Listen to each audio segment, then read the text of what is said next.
FlossTube. My name is Laura and I am the Nerdy Needle. It's been quite a while since I've done an update of all things stitching in my life, so I decided that tonight was the night to get that done and to get all caught up with my whips and my finishes, my FFOs. I've got a bit of haul, so quite a bit to talk about. What's going on here in the Pacific Northwest? Well, it actually didn't rain a whole lot today for a change. It's been raining a ton, which we've really needed. This is what Oregon weather should be like after the summer of record heat and drought and scary fires, really scary fires.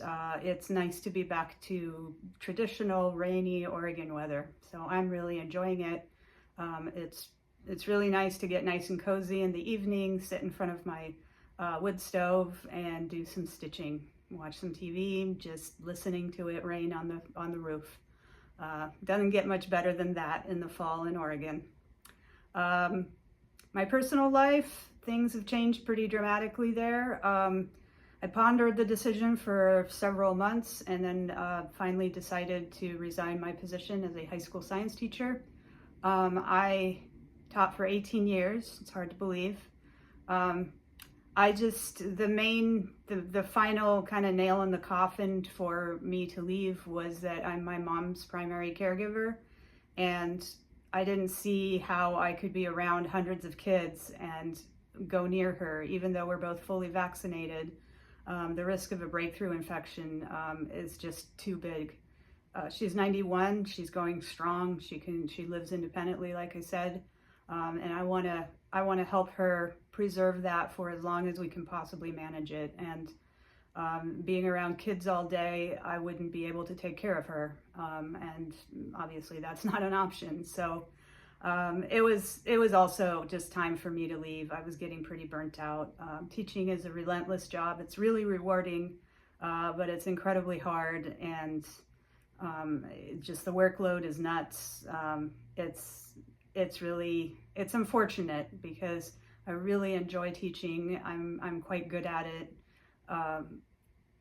And but this is how it is. So not sure what comes next. I think I'm gonna be looking at getting into teacher education. So maybe doing some mentoring for student teachers, maybe teaching some ed classes. I need to get in touch with a former principal who's involved with all of that, and he should be able to help point me in a direction at least. So I think those are my next steps. For now, I'm just kind of hunkered down, got a lot of time to do some stitching and reading and just spend time with mom, spend time with my extended family, and just kind of regroup and see where I go from here. So that's where my life is currently. So what about my projects? Well, it was kind of odd because I finished a full coverage project last spring, around May maybe.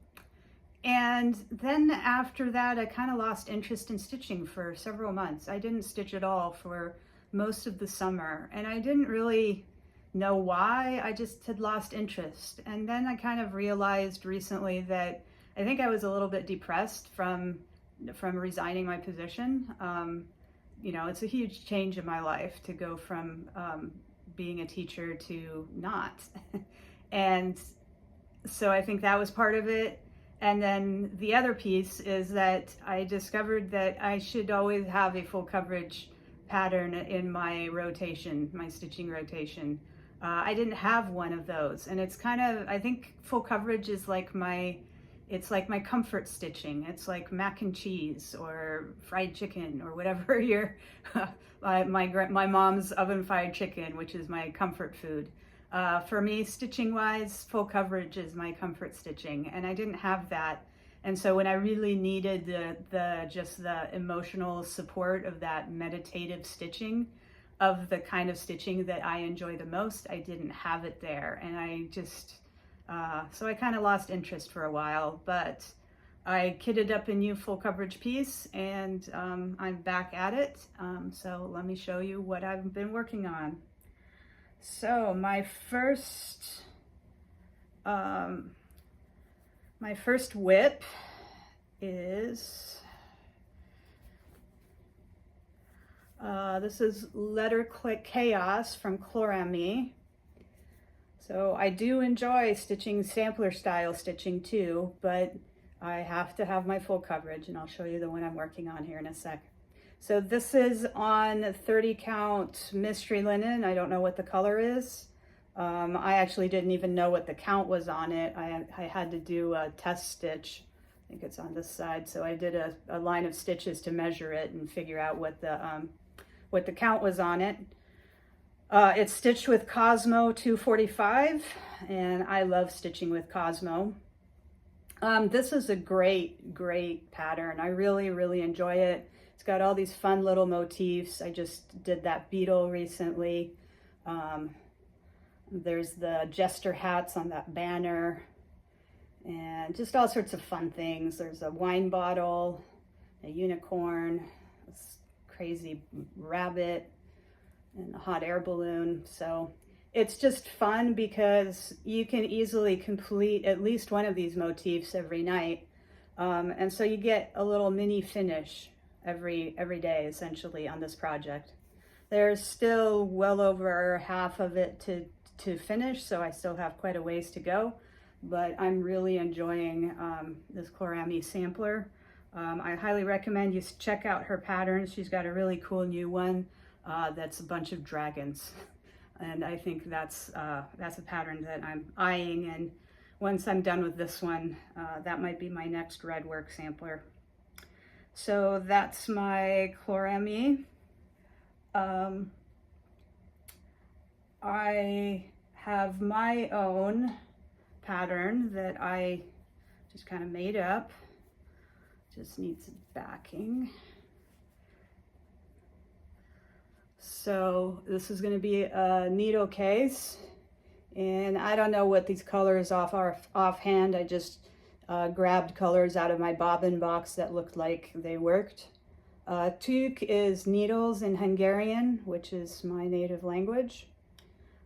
So this is going to be a needle book. I've been perusing Google for ideas and how to do that, how people make theirs, and I'm going for really bright spring colors, so I think it's going to be this for the cover for the needle book.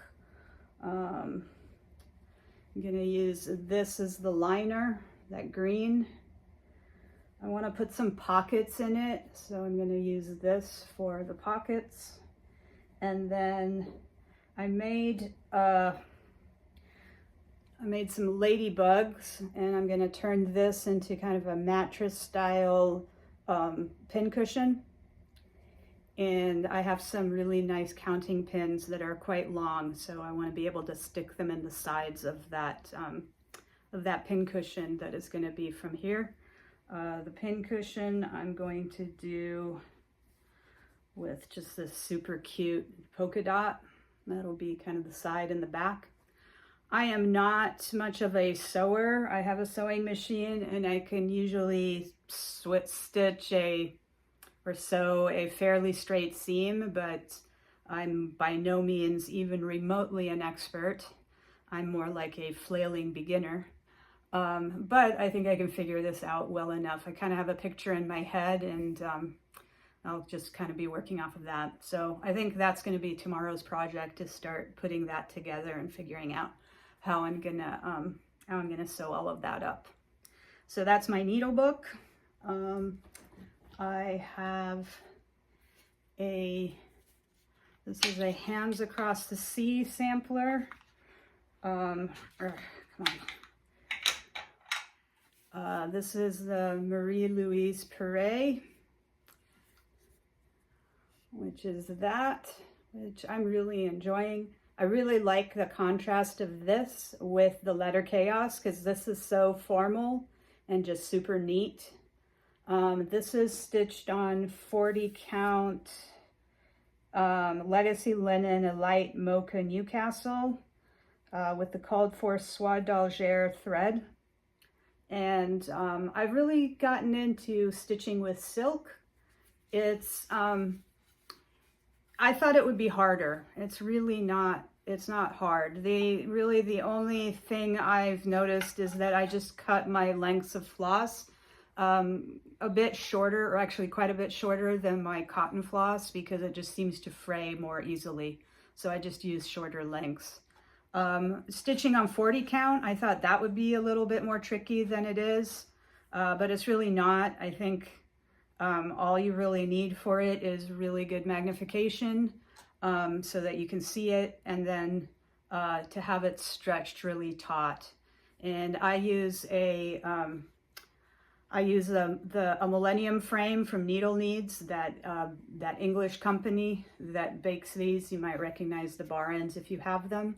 If you don't have a Millennium frame, I'll put the website for them. You should check them out. If you're doing larger projects, having a floor frame is fantastic, or a floor stand.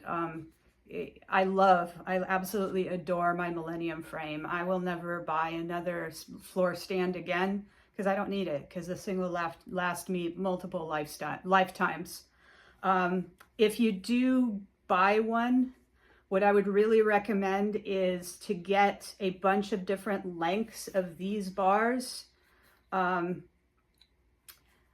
because it's really convenient to just be able to leave your project on here. I mean, it doesn't take very long to take it out, but it is a bit of a hassle, and it's really nice to just be able to unroll your bars and put the side stretchers on, and that takes like 2 or 3 minutes, and then you can just start stitching.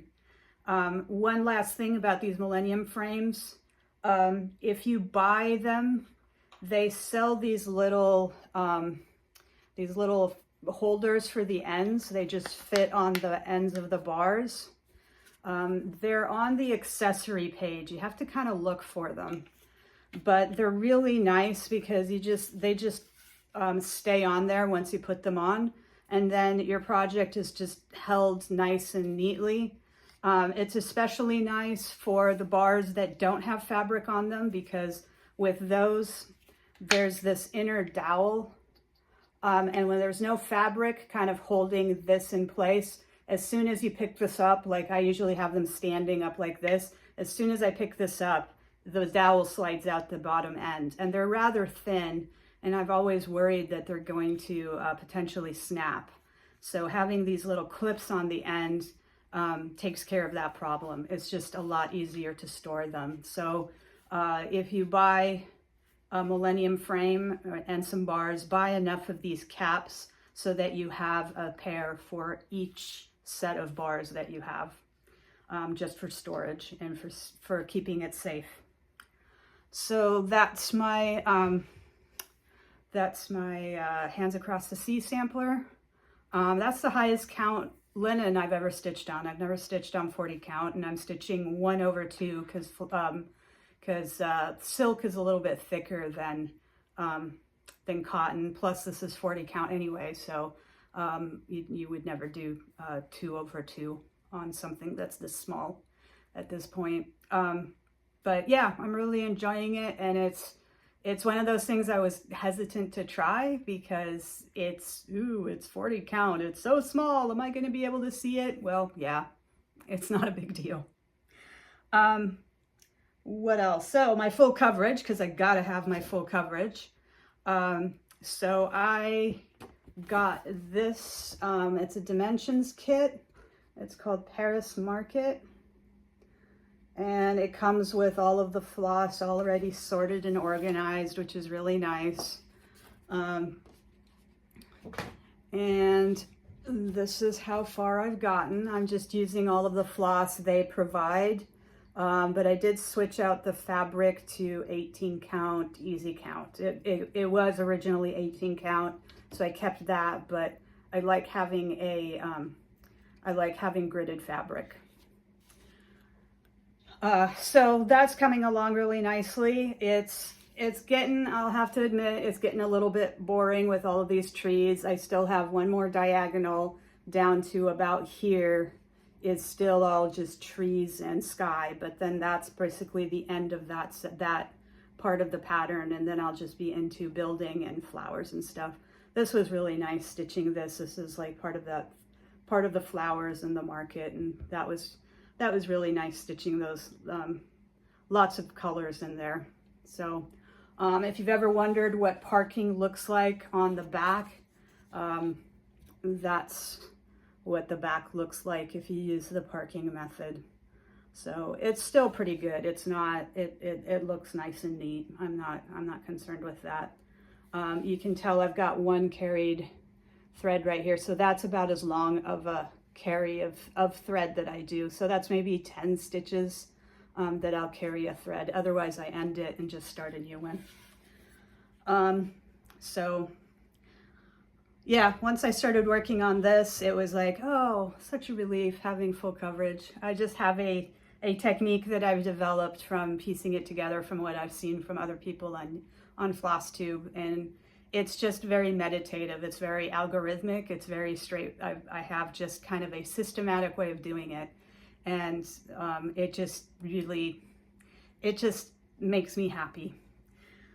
And then I have a kitted out project. This is a from Country Cottage Needleworks. I'm just going to show you one of them. So this is their Main Street series. There's 10 of these, and I plan on stitching all 10 of them. You can stitch them as pillows like shown, or you can stitch 2 rows of 5, which is what I'm going to do.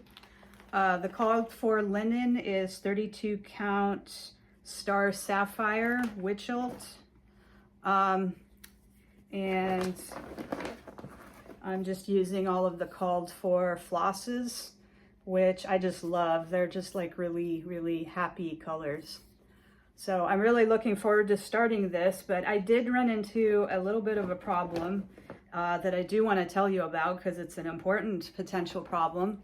So I bought this from 123 Stitch, and you know, on 123 Stitch off on the side, there's that column with all of the floss colors that you can just buy along with the pattern, and then also the linen. And this is the size linen that's recommended. But being a kind of a little bit paranoid, I luckily measured this a bunch of times, and then I looked at the stitch count and I did the math, and then I measured it again and did the math again and did that about 2 or 3 times and realized that this is not big enough for the way that I want to stitch it, which is those 2 rows of 5. It would certainly not be big enough for pillows, because with pillows you need a seam allowance, and the way I'm going to stitch it, each pattern just goes straight up against the previous one, so there's no like seam allowance at all or a space between them. So what I plan on doing is actually less fabric than stitching 10 pillows. So either way, the size of fabric they recommended isn't big enough. So it's with the number of products that they have on their website, which I absolutely adore. I love perusing 123 Stitch. They just have they've got a wonderful selection. But you can just imagine how many things they have to include and type. So it's a good reminder to measure your fabric and and check your stitch counts and make sure that your fabric is big enough, and don't just depend on somebody else telling you that this is what you should use, because they could be making a mistake, and we all know how long it takes to stitch up even a small thing. And then it's all lost or you have to completely change what your original plan was, because it turns out part of the way through actually stitching it up that the fabric isn't big enough. So do your math, do your measuring, double check it, triple check it, make sure that your fabric's big enough. I always try to err on the sides of it being a little bit too big rather than a little bit too small. So anyways, I've got some pretty fabric, and they're out of stock of this currently, so I'm just waiting for them to get more, and then I'll just buy a larger piece. So it's not a big deal, but it just reminds me of the importance of measuring the fabric and making sure that it's big enough for what you're planning. Since I'm talking about fabric calculation, I thought I'd go over how to do the math. So the stitch count for this project is 295 by 157 on 32 count. I'm doing 2 over 2, which is 2 strands of floss over 2 linen threads. So to figure out how many stitches per inch, you just take 32 divided by 2. That gets you 16. And then you take the number of stitches divided by 16, and that tells you the width and the height of the of your fabric that you need. And obviously you need to add seam allowance or extra for framing. So that's how you do the math. What else have I got? I got all of those, got those. So I've got 3 framed projects that I got back from the framers. So my grandmother is the one who introduced me to embroidery, and this was a pattern that she and I started doing right around when I was 10, and I finished stitching these probably when I was in high school. And then I kind of stuck them in an old box and forgot about it. And I was over at my mom's house, and I was just walking through a room, and I look and I'm like, that looks like my sewing box. And I look in there, and sure enough, we had that one. And then we have this one. So I really am so happy that I found these. It's just a wonderful reminder of the beginning of my stitching journey and my grandmother who started me out, and these are just super cute. So I now have them hanging in my bedroom to remind me of my grandmother. And then I have my major project, which is my crocuses. This was a full coverage. This was an anchor kit, which is out of production. Let's see how I can manage it without my light reflecting. Sorry about all the reflection. I think what I'll do is I'll take pictures of it and stick it in here. This turned out absolutely fantastic. I am absolutely thrilled with how this turned out. Unfortunately, this pattern is out of production. I haven't found it. I bought it probably a good 6-7 years ago. So I don't think it's available anymore. If you have kind of like an heirloom sized thing that you want to frame, I highly recommend getting museum glass. There's basically no glare on this at all. Like when you look at it, it almost looks like there's no glass in front of it.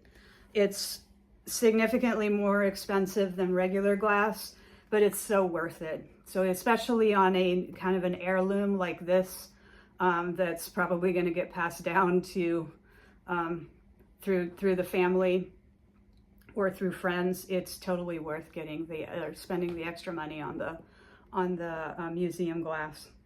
And then the last thing about framing, if you live in the Portland metro area, I highly recommend this frame shop. She is called Columbia River Gallery. Her name is Donna Irwin. It's a one-woman show.